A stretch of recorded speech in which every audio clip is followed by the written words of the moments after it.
আমরা অনেকেই ভাবি, ব্যাংকে টাকা না থাকা, চাকরিতে পদোন্নতি না হওয়া বা প্রিয় মানুষকে হারিয়ে ফেলাই জীবনের সবচেয়ে বড় ক্ষতি।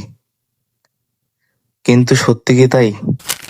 সবচেয়ে বড় ক্ষতি হলো আপনার জীবনের এমন একটি দিন পার হয়ে যাওয়া, যে দিনে আপনি আল্লাহকে একবারও স্মরণ করেননি, যে দিনে আপনার আমলনামায় একটিও সিজদা জমা হয়নি। রাসূলুল্লাহ সাল্লাল্লাহু আলাইহি সাল্লাম বলেছেন, হে তরুণ সমাজ, তোমরা পাঁচটি বিষয় আসার আগেই পাঁচটি বিষয়কে গনিমত মনে করো, যার মধ্যে অন্যতম হলো বার্ধক্য আসার আগে আপনার যৌবন, আর মৃত্যু আসার আগে আপনার জীবন।